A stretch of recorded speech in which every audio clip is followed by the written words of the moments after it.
Alhamdulillahilladzi hadana lihadza wa ma kunna linahtadiya laula an hadana Allah. Rabbi shrah li sadri wa yassir li amri wahlul 'uqdatam min lisani yafqahu qawli. Rabbi yassir 'alaika yassir wa tammim bil khair. Assalamualaikum warahmatullahi wabarakatuh. Ahlan wa sahlan yang berbahagia Al-Fadil Ustaz Rushdi bin Ramli Al-Jauhari kerana sudi bersama-sama dengan Gema Nur Iman dalam kuliah 2 hari ini dengan biografi agung Rasulullah sallallahu alaihi wasallam, juga bersama-sama yang dikasihi para pencinta ilmu, pencinta Al-Quran, sahabat-sahabat yang dirahmati lagi dikasihi oleh Allah Subhanahu wa taala. Yang saya kasihi lagi saya hormati Saf Pentadbiran Gema Nur Iman yang dipimpin oleh pengarusi Hajar Rosniati binti Mansur. Jadi bagi memohon keberkatan kuliah kita pada pagi ini, marilah sama-sama kita membacakan umul kitab yang akan dipimpin oleh Al-Fadil Ustaz untuk kita hadiahkan kepada baginda Rasulullah sallallahu alaihi wasallam, ahli keluarga baginda, para sahabat, para sadiqin, para syuhada, alim ulama, guru-guru kita, ahli keluarga kita, serta tidak lupa untuk umat Islam di Gaza, Palestin, juga muslimin dan muslimat sama ada yang masih hidup ataupun yang telah kembali ke rahmatullah. Isiril Fatihah.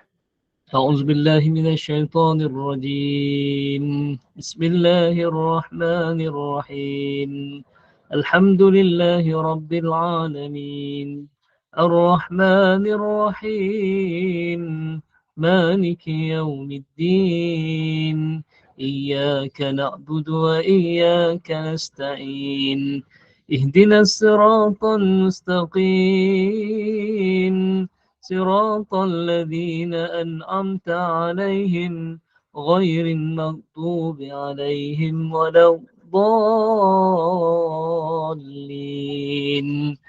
آمين آمين يا رب العالمين. Amin, amin, amin ya rabbal alamin. Moga dengan istiqamahnya kita duduk dalam halaqah ilmu ini, Allah kurniakan kefahaman, Allah tingkatkan iman. Moga bertambah lagi kecintaan kita kepada baginda Rasulullah sallallahu alaihi wasallam. Jom kita menyusuri biografi agung Rasulullah sallallahu alaihi wasallam bersama dengan Ustaz. Falyatafaddal mashkura Ustaz. أعوذ بالله من الشيطان الرجيم بسم الله الرحمن الرحيم السلام عليكم ورحمة الله وبركاته إن الحمد لله نحمده ونستعين ونستهديه ونستغفره ونعوذ بالله من شرور أنفسنا ومن سيئات أعمالنا من يهده الله فلا مضل له ومن يضلل فلن تجد له وليا مرشدا قال رب اشرح لي صدري ويسر لي أمري واحلل عقدة من لساني يفقهوا قولي فأما بعد. Kita panjatkan setinggi kesyukuran kepada Allah Subhanahu Wa Taala kerana kita diizinkan oleh Allah bertemu pada minggu ni. Mudah-mudahan pertemuan kita kali ini Allah berikan kebaikan dan Allah campakkan keredaannya kepada kita yang sedang menuntut ilmu ini, dan Allah berikan ketenangan. Sebab itu saya tertarik dengan satu ni, kenapa orang suka tidur dalam majlis ilmu? Sebab dalam majlis ilmu adalah mod ketenangan. Ya, betul. Sebab ketika itu Allah berikan ketenangan kepada kita sebenarnya. Allah kosongkan minda kita bila kita menuntut ilmu. Sebab itu kita kena dengar, kita kena ni supaya yang masuk ilmu bukan yang masuk perkara lain. Macam solat. Solat pun bila kita solat, Allah berikan ketenangan pada orang yang solat sebenarnya. Betul, bila dia solat dia tahu kat mana kunci yang hilang selama ni, kat mana ni, dia pada mod ketenangan, kan? Mindanya kosong ketika itu. Jadi kena isi lah dengan zikir, kena isi dengan sentiasa mengingati Allah dalam solat, kan? Kena sedar yang dia sedang rokok, kena sedar yang dia sedang tasyahud dia seumpamanya, kan? Sebab itu kita ni dalam mod ketenangan sebenarnya. Allah beri tak perasan kita. Kita perasan bila itu tertidur je. Tertidur, kenapa boleh tidur dalam majlis ilmu, tapi kalau bukan dalam majlis ilmu susah nak tidur. Macam orang lelaki khutbah Jumaat lah paling best tidur. Khutbah Jumaat.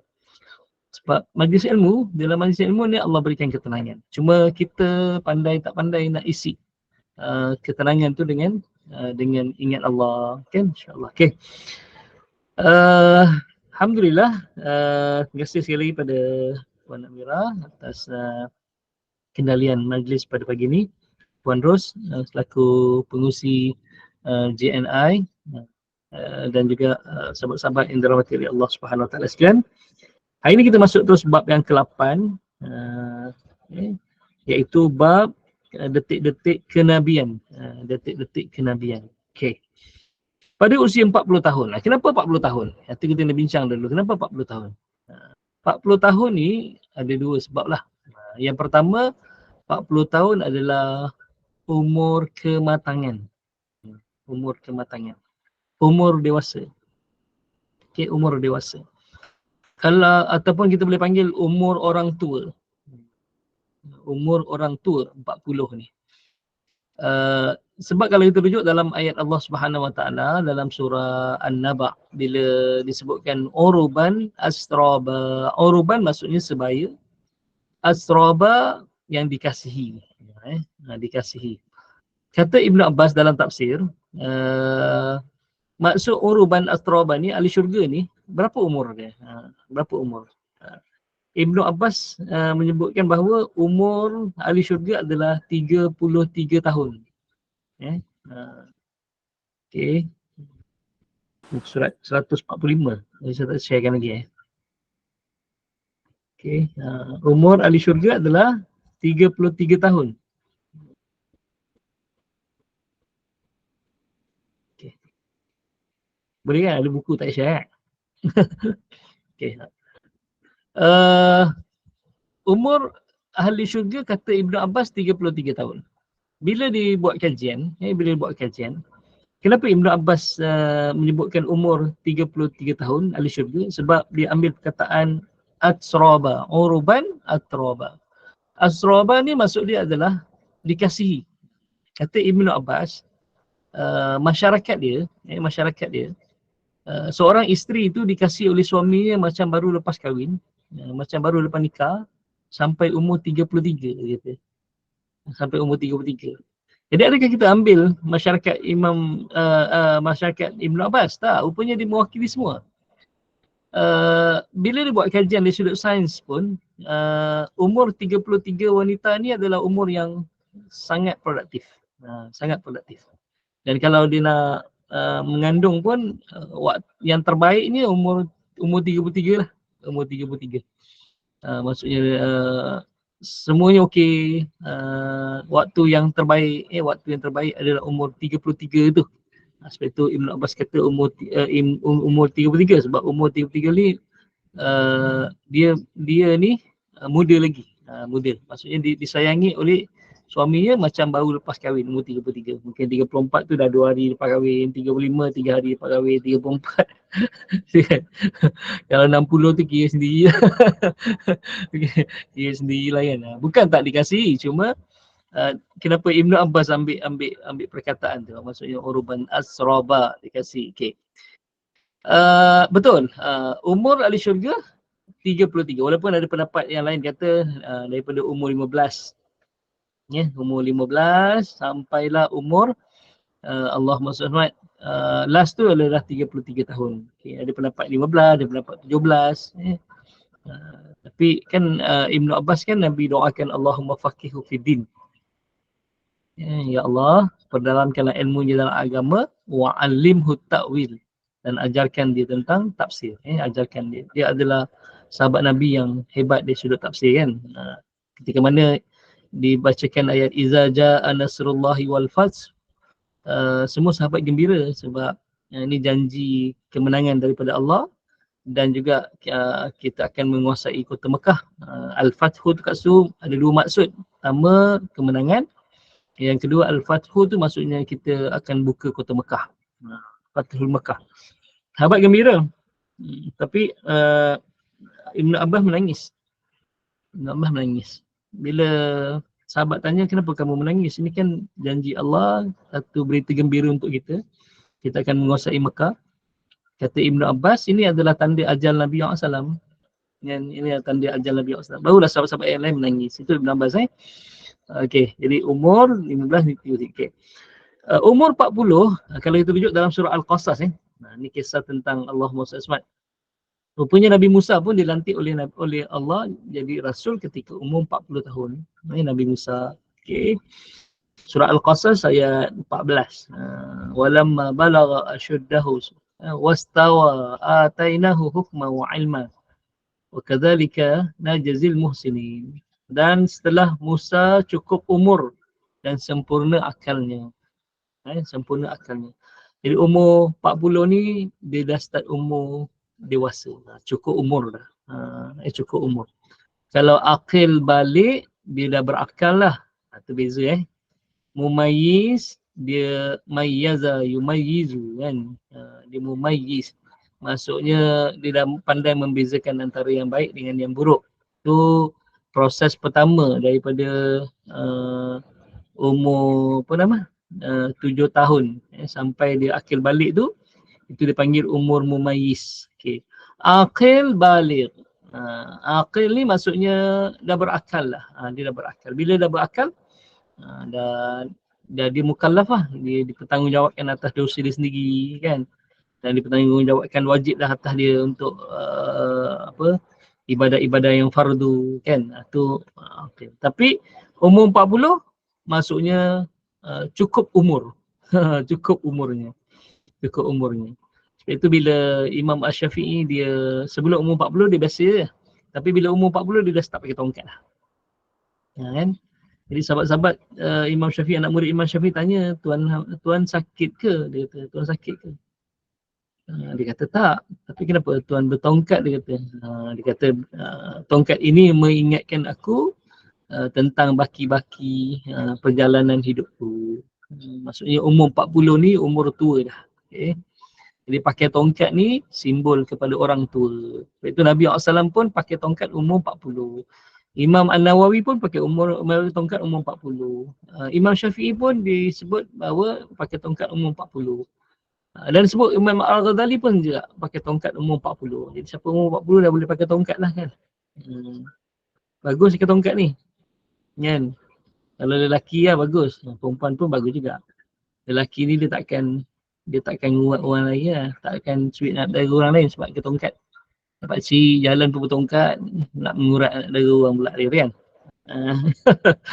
Tongkat kan. Tengok cerita apa? Masa-masa manis yang Mahmud Jun tu. Pak Ma'un yang dia mengambil Cambridge tu kan. Kan dia nak naik Bispa tu kan, dia tongkat kan. Dia buang tongkat di dalam semak kan.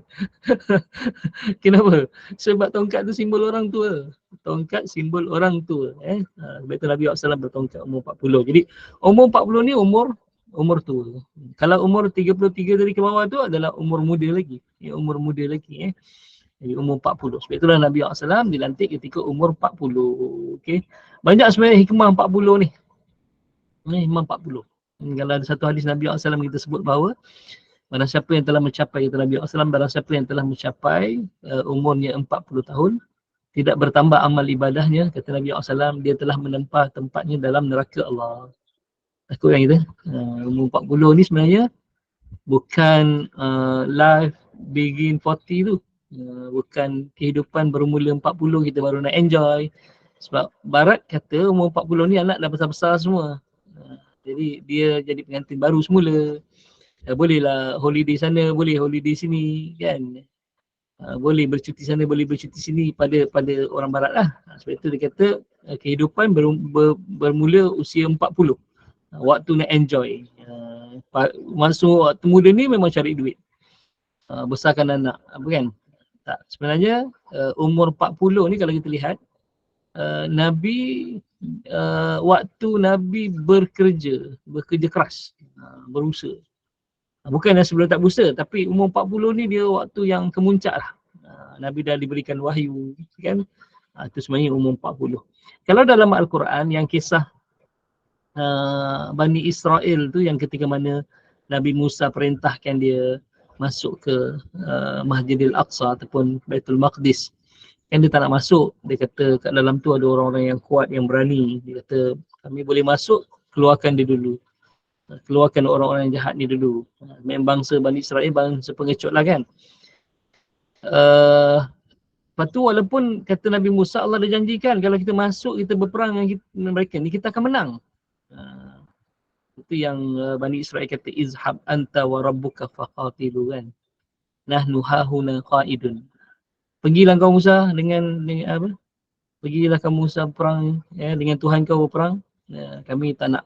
Kan akhirnya bila dia tak nak masuk, Allah sesatkan dia selama 40 tahun kan. Kenapa 40 tahun? Dalam tafsir sebut penggantian generasi. Maksudnya generasi ni walaupun Allah dah janjikan kemenangan, tapi dia tak berani, penakut. Kalau dia masuk tu memang dia dah memang boleh duduk aman, bahagia dekat Baitul Maqdis kan. Tapi dia tak nak masuk. Jadi Allah tak nak dah generasi ni. Jadi tak nak generasi ni memang dah tak boleh beriman dah. Allah sesatkan dia selama 40 tahun kan, supaya lahir daripada generasi dia tu selepas 40 tahun. Jadi selepas 40 tahun ni akan lahir generasi yang baru yang mungkin boleh beriman. Rupanya tak. Sama juga. Tak beriman juga kan. Kita sebut kenapa 40. Okey. Jadi umur 40 ni umur yang ni lah. Umur yang sepatutnya kita ni laju kan. Rajin pergi masjid, rajin beribadah, rajin berdakwah kan. Tapi masalah kita umur 40 lah yang dah start sakit-sakit kan. Sakit lutut. Kalau kat masjid tu dah geng kerusi. geng kerusi. Kan dah duduk kat kerusi kat penjuru masjid kan. Sepatutnya tak. Umur 40 ni baru Nabi. Bila Nabi SAW diberikan wahyu, nanti kita bincang kan Khadijah baru jumpa pak ciknya, dia riwayat kata sepupunya. Dan bila Nabi ceritakan apa yang dia alami di Gua Hira, Waraqah bin Nawfal, pak cik Khadijah, dia kata aku kalau mengikut apa yang kamu cerita, kamu adalah Nabi yang dijanjikan oleh Allah. Okay. Nabi akhir zaman. Okay. Balik daripada rumah Waraqah bin Nawfal ni, Nabi sebut pada Khadijah, kalau betul lah apa yang dikatakan oleh pak cikmu tadi, dia kata, maka bermulai hari ini, saat ini sudah tidak ada waktu rehat bagiku. Sudah tidak ada waktu rehat bagiku. Betul, Nabi tak rehat sampai Nabi wafat. Nabi tak rehat. Allah bagi Nabi rehat pun Nabi tak nak rehat. Kan, itu yang asbabul surah Ad-Duha kan. Nabi kan stopkan wahyu selama Ibn Abbas kata 2 bulan. Ada beberapa tafsir sebut, sahabat sebut 2 minggu. Kan, dia berkata beberapa hari. Tapi yang Ibn Abbas kata 2 bulan. Bila 2 bulan, Allah nak beri kesihatan pada Nabi sebab lepas ni tugas lagi berat yang akan diterima oleh Nabi SAW. Tapi Nabi ni bila tak dapat wahyu, bila tak dapat ni, dia macam Nabi ingat Allah marah dia. Kan? Dia naik Gua Hira, dia tunggu tak ada kan. Sampailah turun ayat ni, rupanya Allah nak beri kerehatan pada Nabi SAW. Rehat sekejap. Lepas ni ada tugas berat lagi nak berikan kepada baginda SAW, tapi Nabi tak nak berehat. Nabi tak nak berehat. Okey, kita sebut tentang tu insya-Allah. Okey. Pada usia 40 tahun, Muhammad menerima wahyu daripada Allah di Gua Hira. Gua Hira. Hira maksud dia apa Hira? Hira ni maksud dia susah, payah, sulit. Kan? Dia sama dengan kalimah juhdun, kena berusaha, kena berpenat-penat, kena berletih-letih. Sebab Gua Hira ni dia duduk di atas Jabal Hira sebenarnya, asal usulkan namanya Jabal Hira. Jabal Hira, Gua Hira. Kan kita kadang-kadang confuse kan, bila Jabal Thur tempat Nabi bersembunyi ketika peristiwa hijrah, gua tu dipanggil Gua Thur. Jabal Thur, Bukit Thur, kemudian guanya nama Thur. Tapi bila Jabal Nur, okay, Bukit Cahaya, tapi kenapa namanya Gua Hira? Kenapa tak namanya Gua Nur? Kan, Gua Nur. Kenapa tak namanya Gua Nur? Okay. Nama asal bukit ini adalah Jabal Hira. Habis itu namanya Gua Hira. Maksudnya bukit yang susah nak didaki. Sekarang ni adalah orang Pakistan tu kata sabil kan. Kita mau bagi 10 rial, dia pun ambil simen, buatlah nak tangga. Kita bagi lagi infak kat dia, nanti dia buat lagi, tambah lagi anak-anak tangga. Okay. Kalau tak ada anak tangga, kita nak daki Gua Hira tu, dia sampai yang 3 suku, 3/4 bukit tu, kita dah kena wall climbing sebenarnya. Kita kena wall climbing. Dia tak ada laluan. Tapi bila dibinakan anak tangga tu yang memudahkan kita sampai tu. Kalau ikutnya tak ada, memang kena wall climbing. Kan? Okay. Sebab itu dah namakan Gua Hira, sebab itu dia namakan bukit ini Jabal Hira. Tapi kenapa datangnya nama dia Jabal Nur? Bila wahyu turun, di sinilah cahaya Islam pertama. Jadi Nur itu adalah cahaya Islam. Jadi bukit cahaya maksudnya bukit cahaya Islam. Itu dia tukar kepada Jabal Nur. Okay. Dengan perantaraan malaikat Jibril alaihissalam. Memang merupakan suatu perancangan Allah bahawa Muhammad SAW adalah orang yang paling sesuai untuk menerima tugas mulia ini. Nabi SAW memang telah disediakan oleh Allah sebelum Nabi diciptakan pun, sebelum Nabi lahir pun. Itu kita bicara yang sebelum ni kan. Nur Muhammad tu maksudnya adalah roh yang Allah ciptakan untuk Nabi Muhammad. Kan, memang Allah sediakanlah untuk menjadi Nabi akhir zaman. Okay? Bukan time tu baru nak lantik, time tu baru nak pilih siapa yang layak. Tak. Okay. Kemudian sebab itulah Nabi SAW lahirnya dah ada tanda khatamun nubuwah di belakang Nabi SAW. Lahirnya dah ada tanda khatamun nubuwah di belakang Nabi SAW. Okay. Sebab itu bila Bukhairah kan, yang rahib agama Nasrani tu, bila dia lihat ada tanda-tanda pada Nabi SAW, ketika itu Nabi usia 12 tahun kan. Bila lihat ada awan nipis yang memayungi Nabi SAW, berarti tanda-tanda kenabian tu dah ada pada Nabi sejak umur, dia bukan sejak umur 12 tu. 12 tu dah jelas lah. 4 tahun waktu di bawah penjagaan Halimatus Sa'diyah, datang malaikat Jibril membaringkan Nabi SAW dan membelah dada Nabi SAW. Kan, membasuh hati Nabi dengan air Zamzam, dimasukkan hikmah kan. Itu juga adalah tanda, dan benda tu berlaku pada waktu tengah hari kan, siang tengah hari, waktu zuhur. Itu zuhur ni dia berasal kalimah zahara. Zahara ni terang, terang dan nyata, izhar kan. Jadi waktu zuhur tu waktu solat waktu matahari terang. Tapi kalau jangan mendung tak solat zuhur pula. Dah tahu makna zuhur tu terang. Jadi solat ni nak solatkan waktu terang, bila mendung tak solat. Sebab zuhur zahara kan. Zahara. Okey. Subuh ni pagi, fajar ni terpancar. Fajar ni terpancar. Jadi solat subuh nama solat fajar. Okey, tu. Fajar ni bila cahaya tu terpancar, tu Okey, insyaAllah kita sebut tentang tu jadi Nabi telah disediakan awal lagi untuk menerima tugas ni. Masa remaja, Nabi Muhammad SAW diisi dengan banyak memikirkan tentang rahsia-rahsia alam ini. Berbeza anak-anak lain lebih suka berseronok. Kan, Nabi SAW pun pernah sekali dua kali untuk berseronok, tapi Allah jaga Nabi, Allah pelihara Nabi. Nabi tertidur. Kan, pernah Nabi kata dengan sahabat-sahabat dia yang sama-sama mengembala kambing, dia kata, boleh tak tuan jagakan kambing aku? Aku nak jalan-jalan dalam kota Mekah ni. Dan Nabi bila ni terdengar macam ada bunyi pesta, ada bunyi pesta. Nabi nak cuba nak dengar lah. Akhirnya Nabi tertidur. Tertidur. 2 kali Nabi cuba. Selepas daripada tu Nabi tidak menginginkan lagi apa nama? Dipanggil muzik-muzik tu lah. Tapi ini bukanlah menunjukkan bahawa haram dengan muzik. Boleh, dengan muzik boleh. Okay. Cuma jangan sampai melalaikan. Jangan sampai melalaikan. Itu Nabi SAW dia istimewa. Dia tak sama dengan anak-anak yang lain. Anak-anak yang lain macam kita, mungkin kita bersonok. Tapi ada anak yang sebaya dengan kita masa kecil dulu, dia dah berfikiran dewasa, dia dah fikir tentang penciptaan Allah SWT kan. Itu sebut Okey, seringkali Muhammad SAW menanyakan kepada bapa saudaranya Abu Talib, mengapa penduduk-penduduk Mekah menyembah patung, pemberhala yang tidak boleh berbuat apa-apa kecuali membisu dan diam. Oleh kerana pendiriannya yang sangat mempercayai akan ada sesuatu yang lebih berkuasa daripada berhala-berhala ini, Muhammad SAW lebih sering termenung dan menyendiri di Gua Hira. Sebenarnya bukan Gua Hira je.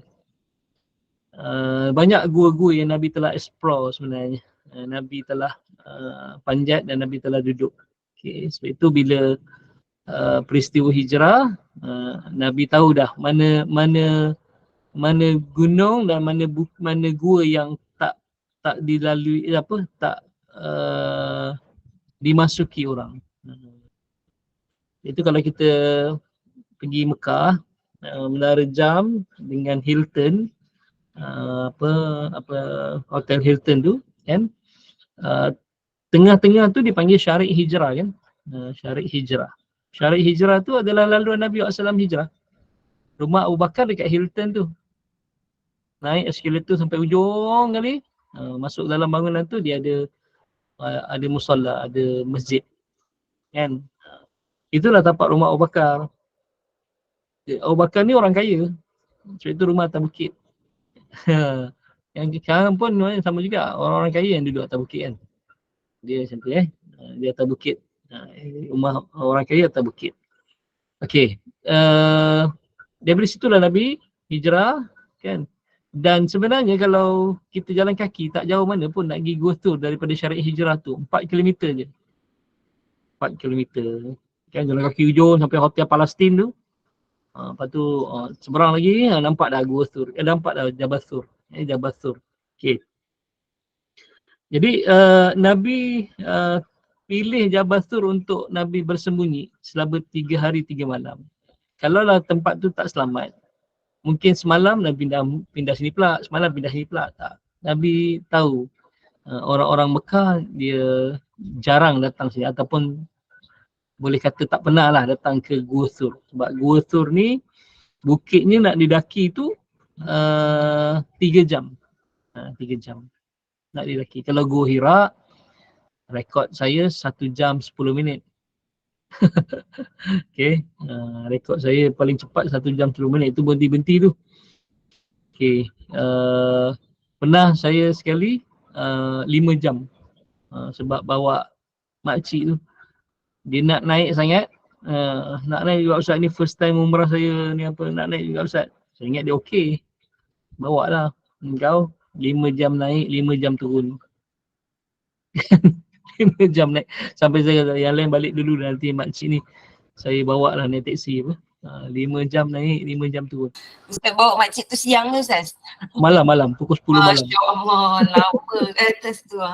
Dekat subuh, habis subuh dah dekat subuh. Solat subuh kat situ rasanya. Solat subuh kat situ. Ustaz memang sabar lah. Tahniah Ustaz. Sebab mula-mula dia kata boleh. Okey, boleh. Berhenti kejap. Okey, sikit lagi. Okey, boleh. Sampai ke atas. Okey, saya fikir kalau ke atas turun mesti laju sikit. Rupanya turun lagi slow. Ya, Masya Allah. Lutut dia sakit. Saya sejam 40 minit Ustaz. Ada orang boleh buat setengah jam kan. Dia setengah jam. Okey, Gua Thur 3 jam. Turun lagi susah dia kata. Betul. Turun lagi kalau tak pakai tongkat lutut kita kan. Kenapa nama Gua Thur Gua Thur ni sebab Thur ni maksudnya anak lembu. Bul.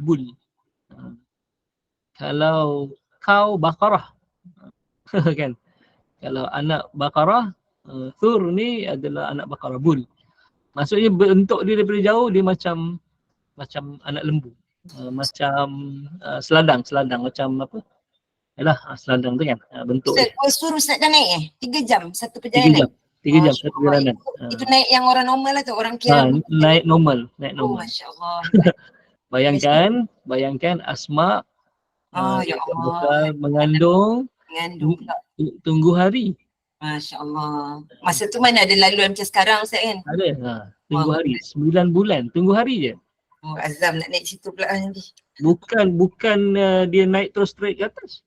Dia jalan, jumpa batu besar, sembunyi kejap. Jalan, jumpa pokok, sembunyi kejap. Bawa makanan untuk Nabi dengan Abu Bakar sedih kan. Okey, tu bagaimana kesusahan dan kepayahan dia kan. Okey, Allah SWT, Gua Thur 3 jam. Lepas tu Gua Thur ni cara nak masuk je, kita kena mencangkung. Nak masuk dalam gua tu kena cangkung. Lepas tu ada macam batu-batu, dia lantai. Dia kena cangkung dulu baru naik atas lantai tu. Lantai tu kalau kita kalau kita tunduk nampak kaki. Dia tak nampak orang ni, nampak kaki. Tapi sekarang ni dah besar dah sebab dipecahkan, bahagian belakang tu dipecahkan supaya orang mudah masuk Jadi kalau masuk dari belakang tu memang bersalah, boleh berdiri dah. Kalau nak masuk dari depan tu, nak masuk depan memang kena membungkuk. Bungkuk baru tengok ada orang kat dalam tu tak. Kalau bungkuk tengok ada kaki, ada orang lah. Dan Gua Thur ni dia gua yang banyak binatang bisa. Kalajengking, lubang-lubang kalajengking banyak. Kan? Sebab itulah Nabi pilih ni sebab tahu orang tak akan masuk, orang tak suka panjat bukit ni, orang tak takkan masuk gua ni sebab gua ni sempit. Boleh masuk 2 orang aja sebenarnya. Boleh masuk 2 orang. Kalau gua Hira sebenarnya Nabi seorang aja.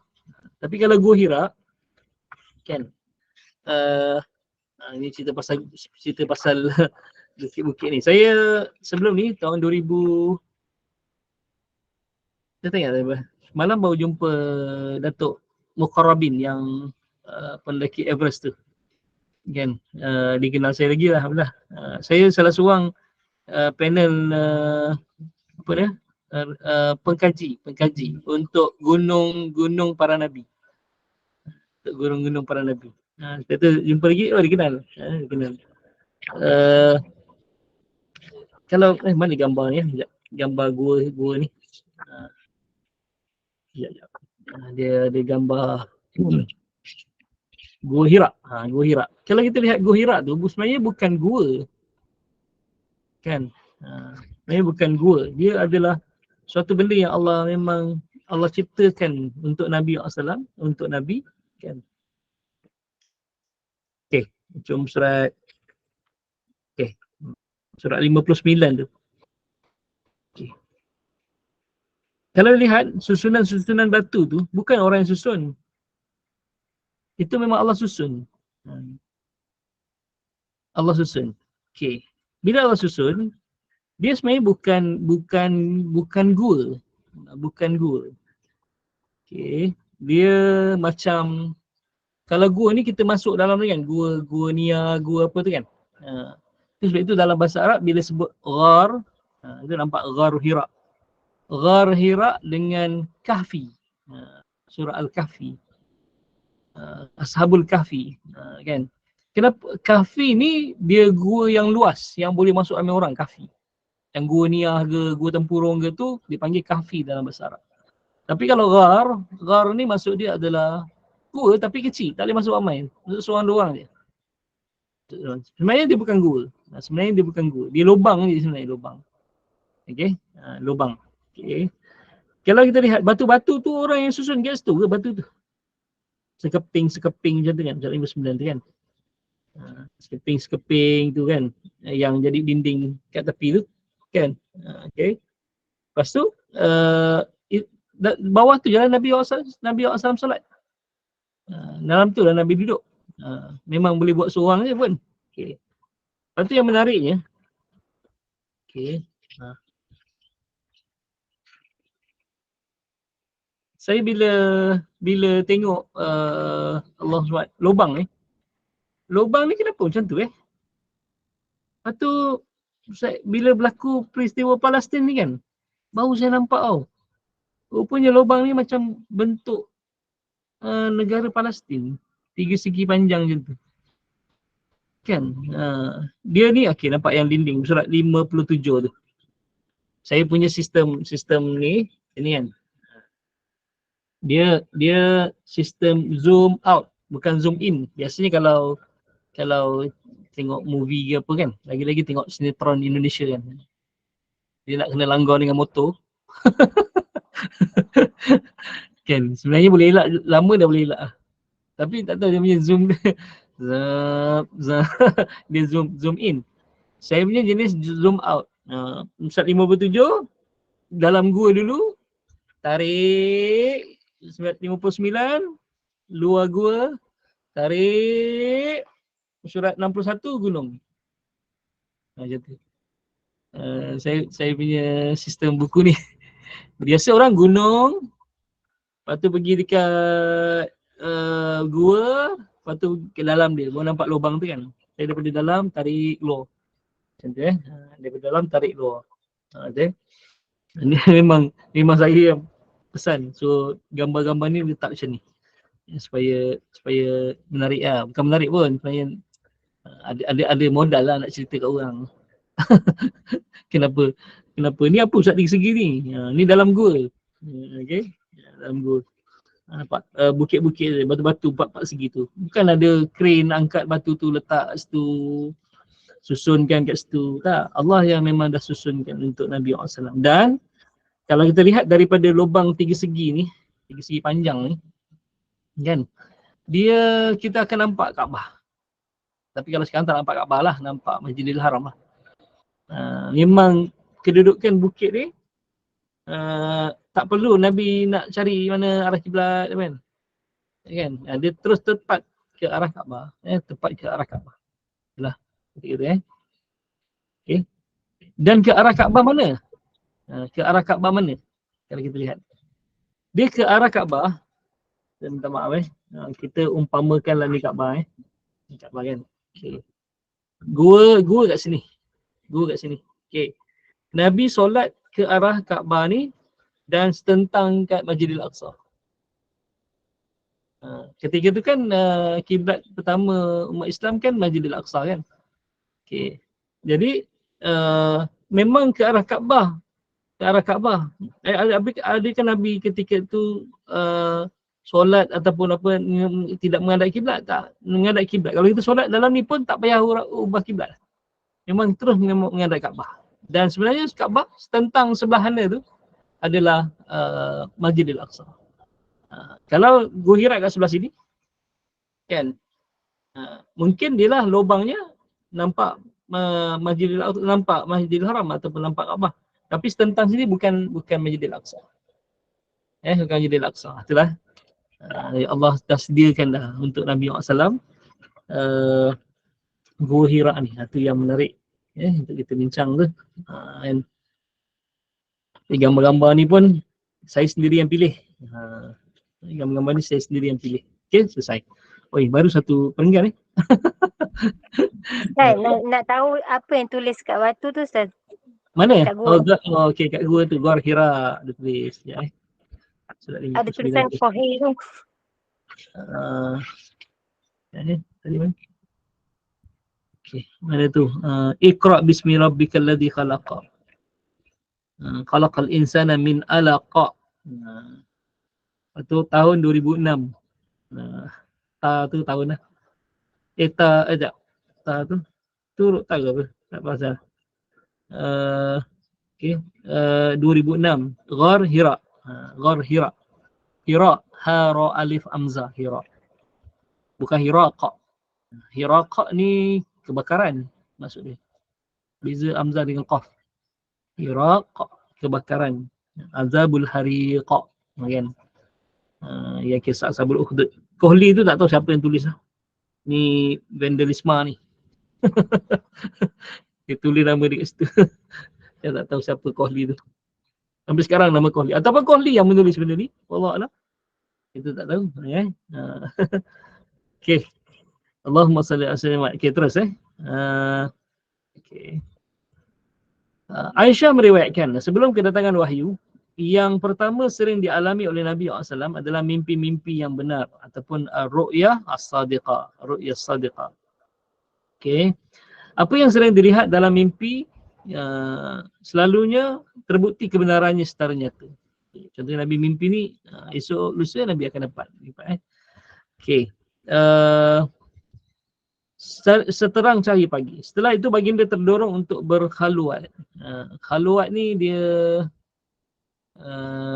kalau KH khalwa ni maksudnya bersunyi-sunyian. Khali ni maksudnya sunyi. Iaitu toilet ni dalam bahasa Arabnya Baitul Khala. Kalau yang popular yang selalu kita Daur Miyah. Daur Miyah ni beza dengan hammam. Hammam ni dia ada mangkuk tandas. Kalau Daur Miyah dia bilik mandi ataupun yang ada sinki.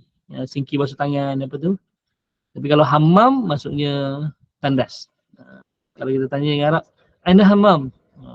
Dia tunjuk yang nak buang air lah. Tapi kalau aina Daur Miyah?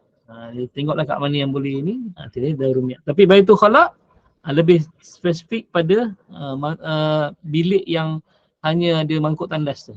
Itu maksudnya baitul khala. Baitul rumah, khala sunyi. Rumah sunyi sepi. Baitul khala. Jadi khalwah ni bersunyi-sunyian. Jadi orang yang berkhalwat, mereka ni bersunyi-sunyian lah. Kan? Okey. Ini berkhalwah. Kalau digunakan perkataan berkhuluwah, ha pedas, bukan kha. Itu maksudnya Nabi panggil berseronok, panggil maksudnya healing. Healing lah, maksudnya macam menikmati hulwa kan asal kalimahnya.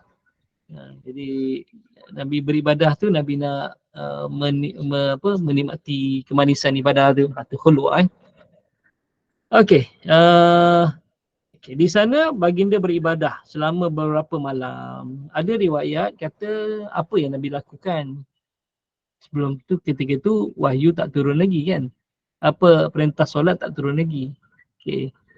Kemudian apa yang Nabi buat dalam gua Hira tu kalau tak solat? Adalah berzikir. Adalah menyebut nama Allah, memikirkan tentang kehinaan Allah Subhanahu Wa Taala kan, memikirkan tentang kebesaran Allah Taala, memikirkan tentang masyarakat. Itu juga adalah zikir. Itu adalah zikir. Okey. Sebab ada riwayat pendapat ulama kata Nabi tidak melaksanakan syariat Nabi Ibrahim ketika itu. Kan? Nabi tak adalah, sebab Nabi Ibrahim ni syariat dia membina Kaabah, memulih Kaabah, membersihkan Masjidil Haram. Kan? Itu Nabi Ibrahim, ajaran Nabi Ibrahim. Solat difardukan selepas tu. 3 tahun sebelum Nabi hijrah tu baru solat. Baru solat. Nabi duduk berzikir. Nabi duduk berzikir. Okey. Allahumma salli ala Muhammad. Okey. Okay.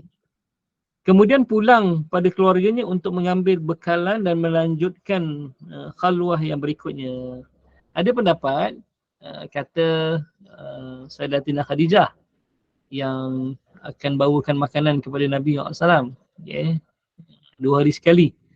Tapi kajian yang saya buat ada beberapa perkara lah. Banyak saya cuba murnikan ni sirah ni.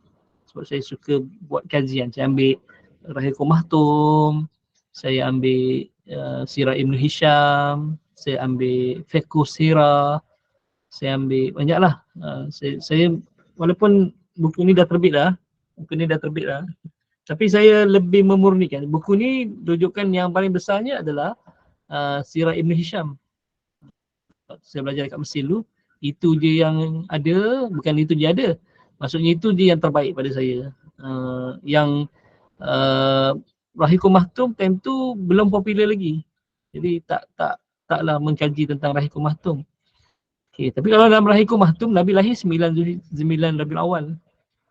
Dalam kitab Rahiqul Mahtum Nabi SAW lahir 9 Rabiul Awal.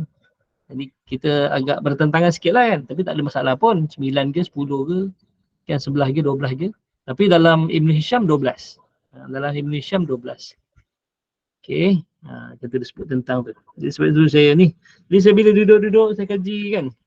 Saya macam ada satu keinginan. Nak murnikan balik. Tanpa ada timbulkan polemik lah. Tanpa ada timbulkan perbalahan lah. Saya bawa semua.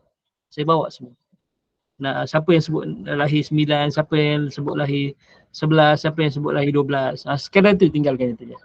Macam yang ni, kita tahu sebelum ni Sayyidatina Khadijah yang bawa makanan kepada Nabi SAW di Gua Hira. Okay. Tapi yang saya dapat dan saya tulis adalah Nabi turun 2 hari sekali. Untuk, Nabi kan ada tanggungjawab juga. Nabi bukanlah meninggalkan terus isterinya duduk itu sampai seminggu 2 minggu, tak. InsyaAllah. Okay. Nabi SAW ada tanggungjawabnya pada keluarganya. Nabi turun jumpa isteri, jumpa anak-anak rindu kan. Jumpa isteri dan anak-anak. Lepas tu 2 hari naik balik. 2 hari naik balik.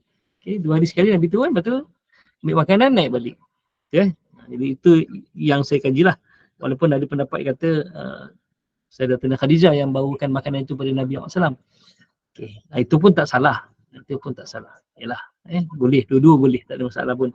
Dan bukan benda yang besar pun. Bukan benda pokok pun. Kan, kalau Khadijah kita nak lihat dari sudut sudut pandang yang lain, pengorbanan Khadijah kan, yang menyokong Nabi SAW. Sebab itu kalau kita ambil peranan isteri pula, kan suami ada tanggungjawab besar berdakwah, apa peranan isteri pula. Kan? Dan kalau dari sudut pandang suami pula, walaupun dia berdakwah, dia ada anak isteri, dia kena ada tanggungjawab. Jadi dua-dua okey. Boleh saya, okay, insyaAllah. Demikian yang dilakukan sehinggalah saat kedatangan Al-Haqq, iaitu kebenaran yang mutlak, itu kedatangan malaikat Jibril AS untuk menyampaikan wahyu pertama dalam surah Al-Alaq. Okay, surah Al-Alaq ni ada berapa ayat 19 kan? 19. 19. Betul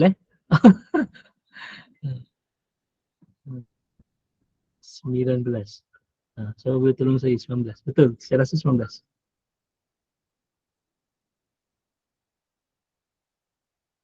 Betul, tak?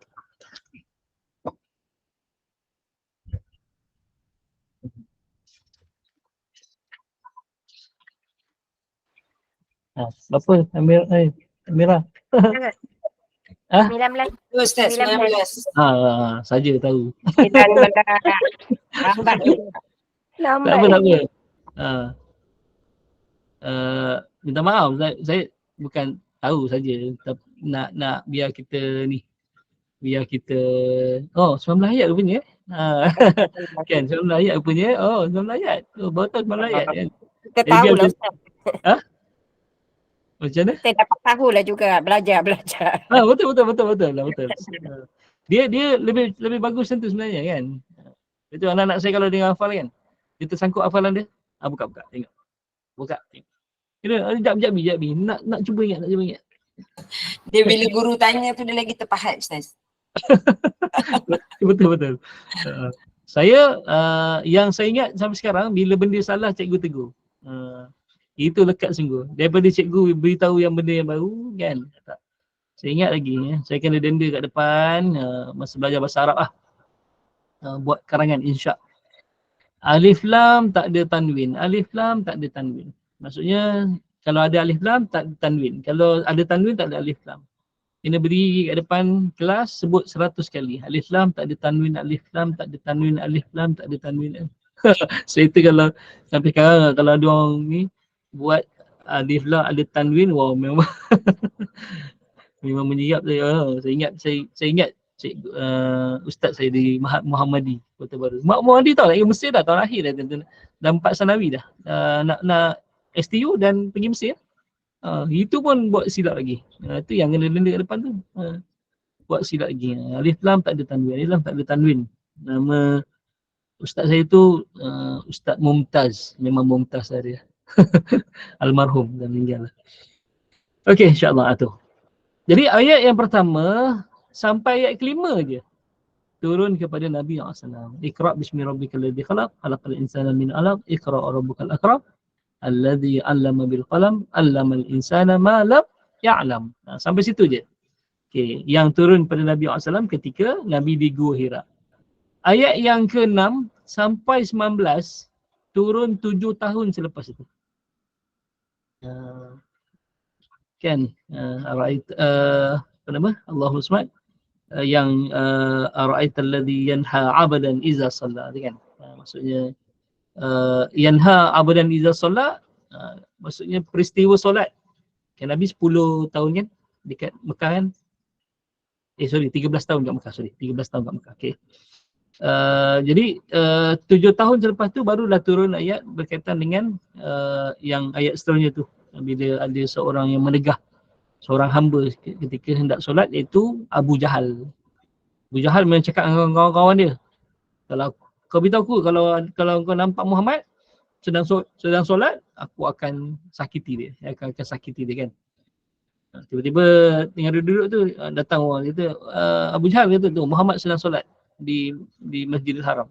Kau kata nak sakiti dia, nak pukul dia. Pergilah. Abu Jahal pun pergilah nak pukul Nabi SAW. Bila dia sampai dekat dengan Nabi SAW, terbina satu parit api yang memisahkan Nabi dengan Abu Jahal. Jadi bila Abu Jahal balik tu, muka malulah. Kata nak pukul. Dia pun diam je, tak boleh nak pukul sebab setiap kali dia nak ambil Nabi, dia terbina parit yang penuh dengan api, dia tak boleh nak lintas kan dia. Dan kata dalam Quran ni kan, kalau lah Abu Jahal ni dia pukul Nabi SAW ketika itu, kata Allah, sanad'uz zabaniyah, kami akan panggil semua malaikat zabaniyah yang menyeksa manusia dalam neraka tu, pergi hancurkan Abu Jahal. Pergi hancurkan.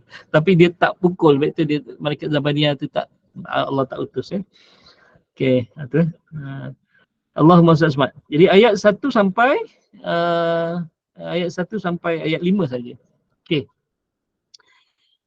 Sering kali nanti kita bincang lebih detail tentang surah Al-Iqra, surah apa nama Al-Alaq ni. Sering kali Nabi Muhammad SAW bermimpi yang sangat mengejutkan baginda. Pernah suatu hari baginda bermimpi mendengar suara berkata, "Hai Muhammad, sesungguhnya engkau adalah utusan Allah yang maha benar."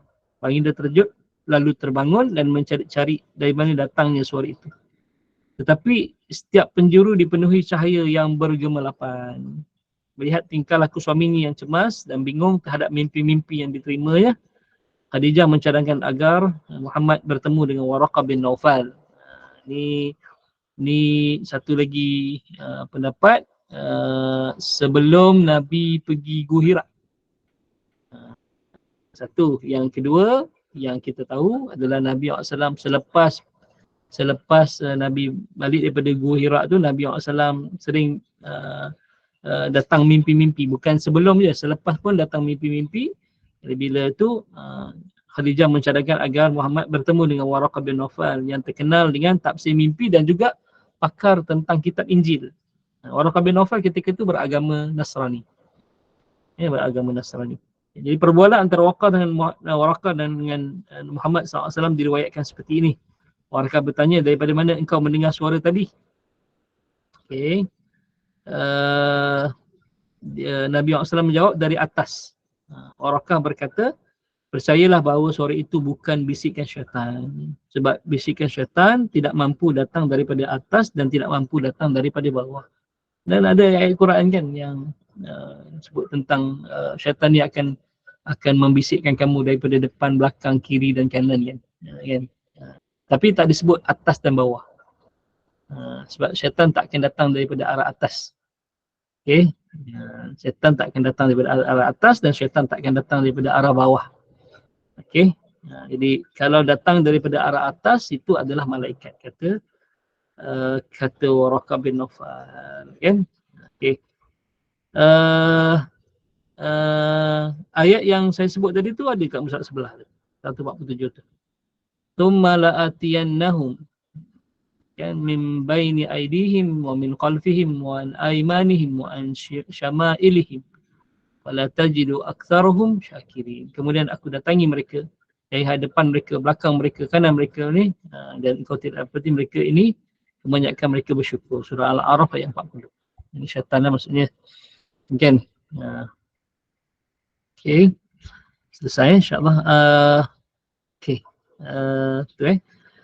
dalam satu kitab, kebetulan kalau tengok surat depan sekali penyemak buku ni, saya ada dua buku ni disemak oleh Profesor Madya Dr. Engku Ahmad Zaki Engku Alwi. Dan tu dia timbalan dekan. Sekarang ni Prof penuh lah.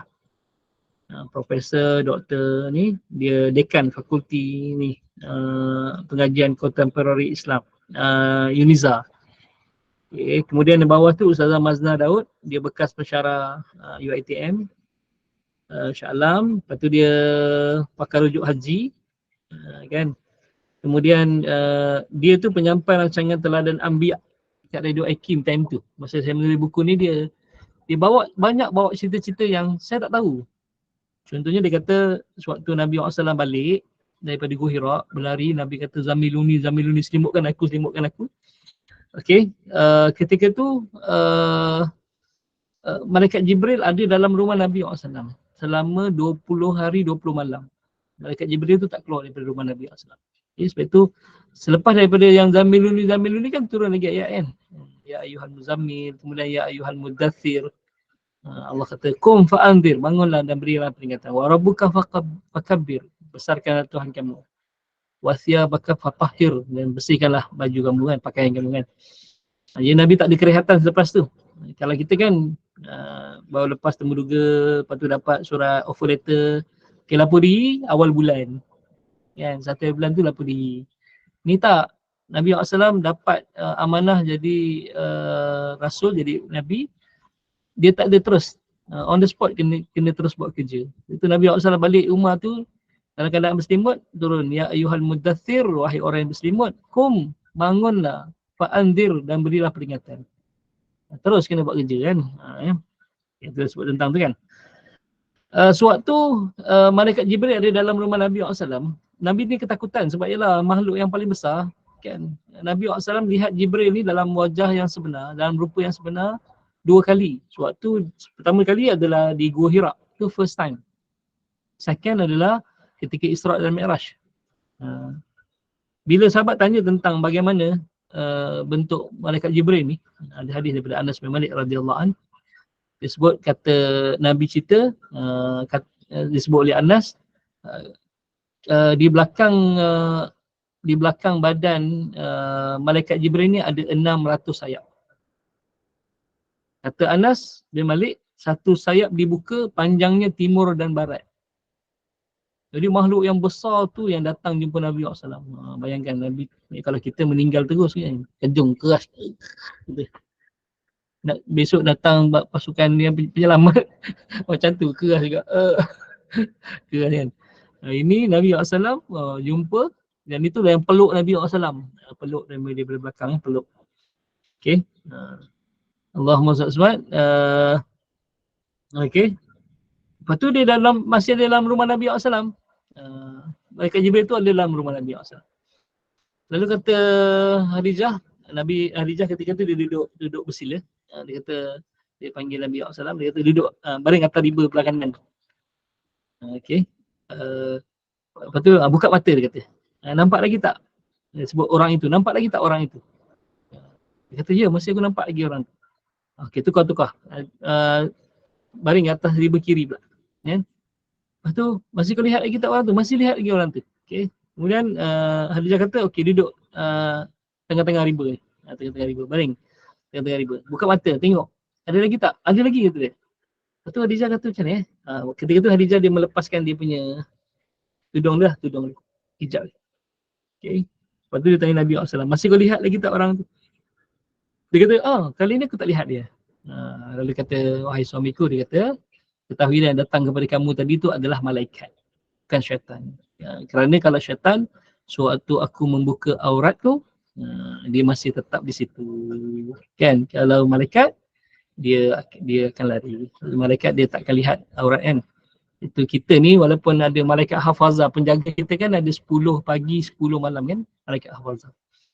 Dia berpisah kita tiga tempat kan. Pertama ketika mandi, yang kedua ketika kita buang air besar atau buang air kecil, yang ketiga ketika bersama suami isteri kan. Sebab ketika tu waktunya aurat terbuka kan. Jadi malaikat dia tak jaga kita time tu. Tak jaga kita time tu. Sebab aurat kita terbuka. Jadi syaitan tak, kalau orang yang mendedahkan aurat sentiasa macam ni dia tidak akan dipandang oleh malaikat lah. Malaikat tak nak suka, tak tengok dia lah. Malaikat hafazah pun tak jaga dia lah. Kan? Sebab malaikat tak suka tengok orang yang ni tu sebut tentang tu. Kecuali yang aurat dalam rumah tu lain lah. Aurat dalam rumah tu maksudnya bukan mendedahkan aurat sebenarnya. Okay. Tapi Khadijah ni maksudnya dia buka aurat ketika itu, malaikat tak nak tengok. Malaikat tak nak tengok. So, barulah dia kata sebenarnya yang datang pada kamu tu adalah malaikat, bukan. Tu cara isteri dia bantu suami. Dia betul kena ada ilmu ni sebenarnya. Banyak ilmu ni. Ilmu menyelesaikan masalah suami. Bukan ilmu apa Menambah masalah. ilmu banyak tanya. Banyak hal. Ilmu banyak tanya. Kadang-kadang, bang, rotek kereta nak mati dah ni. Kan banyak tu, 2-3 ribu dah. Abang mana nak, abang ada duit ke? Tanya apa? Abang dapat duit mana nak bayar rotek kereta ni? Macam mana kita nak balik kampung ni kalau tak ada rotek ni? Kita ilmu Macam-macam soalan keluar. Sabar. soalan. Sedangkan suami dia pun tengah fikir, mana aku nak cari duit ni? Mana aku nak cari duit ni? Aku buat rotek dulu. Macam nak cari duit. Dia kena ada ilmu yang beri solusi, beri dia berapa penyelesaian lah. Okay, kita buat macam ni dulu. Okay, tak apa. Ini ada emas dulu kita ni lah. Kita pajakkan dulu. Nanti kita tebus lah sikit-sikit. Ataupun kita pinjam kat ayah dulu lah. Bagilah ni. Emas ni, ya ni selagi saya tak bayar, ayah peganglah emas ni. Kan macam tu kan. Jadi solusi. Ada solusi insyaAllah. Okay. Lebih pula 2 minit. Tapi kita sambung nanti pertemuan kita yang datang insyaAllah dengan yang seterusnya lah maksudnya bila sampai yang surat 148 tu, ya ayyuhal mudaththir insyaAllah. Aku qouli hadza wa astaghfirullah li wa lakum. Assalamualaikum warahmatullahi wabarakatuh. Waalaikumsalam warahmatullahi wabarakatuh. Ustaz, tak payah buka soalan Ke Ustaz ada hal ni? Ada ni. Boleh. 1 minit 2 minit boleh. Ada nak tanya tak? Kak siapa nak tanya sila. Assalamualaikum Ustaz. Waalaikumsalam kawan. Kita difahamkan kalau kita bertanya tentang mimpi, apa tu benda-benda yang kita tak tahulah, benda-benda yang gaib semua tu. Betul. Itu macam syirik. Tapi kalau ada pula Ustaz mengatakan kalau kita bertanya pada pakarnya, tak apa. Contohnya kita nak tahu apa erti mimpi kita tu. Macam mana Ustaz? Boleh sebenarnya, tapi kita tahu tak siapa pakar? Tak ada siapa yang kata dia pakar sekarang ni. Maksudnya sebaiknya gini. Kita jangan tanya apa dia punya tanda-tandanya. Sebab itu Nabi SAW kata mimpi ni ada 3. Mimpi daripada Allah, mimpi daripada syaitan, mimpi daripada diri dia sendiri. Kan? Maksudnya kalau mimpi daripada Allah itu mimpi yang benar. Okay. Lepas tu nak tengok juga mimpi daripada Allah tu macam mana tidurnya. Kan? Macam ada orang tanya, Ustaz macam mana kita nak buat solat istikharah kan contohnya. Nak tengok jodoh. Sebenarnya istikharah bukan nak tengok jodoh.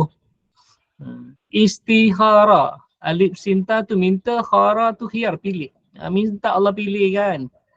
Ini power pun tak ada, makwa pun tak ada, nak buat istihara. Kalau keluar Siti Nurhaliza kan, pening kepala kan. mimpi Siti Nurhaliza dah nak apa kan. Pening kepala kan. Dia istihara, pilih. Mesti ada 2. Kan. Kemudian Allahumma salli ala Muhammad, kalau kerja, kita dapat 2 tawaran. Satu, mengajar. Yang kedua, kerja office. Mana? Kita minta Allah pilihkan mana yang lebih okey pada kita. Kita tak tahu masa depan kan. Universiti, kita dapat UIA, kita dapat Jordan. Jordan ke UIA? Jordan ke UIA? Tu kita minta Allah pilih. Nama dia istikhara. Khiyar, pilih kan. Jadi, syarat dia nak sebelum tidur tu, kita tengoklah tidur kita macam mana. Lepas daripada beri salam, selepas solat istikharah tu, kena tidur terus. Tak boleh bercakap-cakap dulu. Tak boleh cakap-cakap, kena tidur terus. Tidur pun kena nak uduk. Kan, baca 3 kul sebelum tidur kan, supaya tak ganggu oleh syaitan kan. Okay. Dan kadang-kadang dia tak datang dalam bentuk mimpi. Dia datang dalam bentuk kecenderungan hati kita. Gerak hati kita kan. Sebab itu dalam masalah jodoh, saya lebih suka kepada biar mak ayah dia buat istihara. Mak ayah dia tak ada kecenderungan. Kalau dia mimpi alamak ni tak handsome lah dia kata. Kan dia ni handsome, memang ada kecenderungan, memang mimpi tu je lah kan. Okay. Jadi mimpi datang diri sendiri, apa yang kita fikir semua mimpi tu. Jadi kita kena tahu bentuk mimpi kita dulu. Pertama, adakah mimpi daripada Allah. Yang kedua, mimpi daripada syaitan. Yang ketiga, mimpi daripada diri kita sendiri. Okay. Nabi SAW sebut, kalau mimpi yang baik tu, cerita pada orang. Boleh cerita pada orang, bukan maksudnya mesti cerita, boleh cerita pada orang. Tapi kalau mimpi yang tak baik tu, tak payah cerita kat orang. Nabi dah pesan dah. Kalau mimpi yang baik, boleh kongsi dengan orang cerita. Tadi mimpi apa. Tapi kalau mimpi tak baik, tak cerita. Sebab satu, kenapa? Yang satu bahaya. Takut kita dia pun bukan pakar, dia pun tafsir. Tafsir, kita pun berpegang. Itu yang berpegang tu jadi benda syirik tu. Jadi baik kita tak payah tahu tentang ni. Ada kawan saya, belajar Azhar, sama-sama Azhar. Kawan dekat Mesir, balik nak tunang. Dia sebelum tu mimpi kuda, naik kuda. Buka buku tafsir Ahlam Ibn Sirin. Mimpi kuda ni, kalau orang tu dia akan kahwin. Balik tak kahwin juga. Putus tunang. Kenapa Dia tanya kenapa mimpi dah buka tafsir mimpi Ibn Sirin lah. Kuda balik kahwin. Tak kahwin, putus tunang. Jadi Allahu'alam. Itu setiap orang tu berbeza-beza. InsyaAllah. Okay. Ustaz, ada satu soalan ni Raja, sikit je Ustaz. Daripada sumber bacaan yang lain, saya pernah jumpa wahyu pertama ayat surah Al-Alaq tu ayat 1 hingga 3 je Ustaz. Ya. Bila Rasulullah balik tu, dia dalam keadaan berselimut tu betul turun Al-Mudassir pula ayat 1 hingga 5. Tapi dalam Ustaz punya ni ayat 1 hingga 7 kan, sikit perbezaan lagi tu. 1 hingga 7, mana yang Mudathir? Yang Ustaz tulis kat sini. Tapi yang biasa saya dengar dari Tak. Yang ni, yang surah Mudathir ni tak, dia bukan 1 hingga 7. Oh, kat sini Ustaz nak. Tak. Dia ni sekadar tulis je. Dia bukan selepas tu Nabi dapat wahyu surah Mudathir 1 sampai 7, tak. Okey. Dari sumber yang lagi satu tu 1 hingga 5 yang tu dinyatakan lah. Yang Mudathir. Wahyu yang berikutnya. Okey. Yang tu yang Iqra sampai 3. Ya. Yang ni tulisan Dr. Ruhaili Ustaz. Okey. Okey, insya-Allah. Riwayat sirah ni dia macam-macam Ustaz kan? Betul. Okay. Baik, terima kasih banyak Ustaz. Okey. Baik, alhamdulillah. Itu tu Ustaz. Ini extra top up yang sebelum ni. Baik, alhamdulillah, barakallahu fikum, jazakumullah khairan jaza Ustaz atas perkongsian ini, masya-Allah. Seronok rasanya kita mendengar sirah Nabi ni, masya-Allah. Mudah-mudahan kita dapat bersama lagi, mudah-mudahan bertambah kecintaan kita kepada baginda Rasulullah sallallahu alaihi wasallam. Mudah-mudahan barokah, mudah-mudahan Allah kurniakan limpah rahmat kepada kita. Terima kasih kepada tim Gemunu Iman, sahabat-sahabat pencinta ilmu yang mengimarahkan kuliah. Ustaz sikit bahan kuliah petang ini kita bersama dengan Ustaz Qubaid bin Muhammad Aswadi. Hari ini perbincangan tentang baginda Rasulullah sallallahu alaihi wasallam juga. Nabi Muhammad juga disakiti manusia. Jadi teruskan bersama-sama dengan Gemunu Iman petang ini pukul 5 petang, insya-Allah. Jadi saya mewakili Gemunu Iman memohon maaf sekiranya ada sebarang kekurangan dan kesilapan. Yang baik itu datang daripada Allah, tidak baik dan kelemahan itu daripada kami sendiri. Kita tangguh kuliah kita. Mohon sekali lagi kepada Ustaz untuk membacakan tasbih kafarah dan surah Al-As. Saya sudahi dengan wabillahi taufiq wa hidayah. Wassalamualaikum warahmatullahi wabarakatuh. Waalaikumsalam warahmatullahi wabarakatuh. Subhanakallah bihamdika nashhadu an la ilaha illa anta wa nastaghfiruka wa natubu ilaik. Bismillahirrahmanirrahim. Wal 'asr innal insana lafi khusr illa alladziina aamanu wa 'amilus shalihaati wa tawassaw bil haqqi wa tawassaw bis sabr. Qul qawli hadza wa astaghfirullah lakum. Assalamualaikum warahmatullahi wabarakatuh. Assalamualaikum.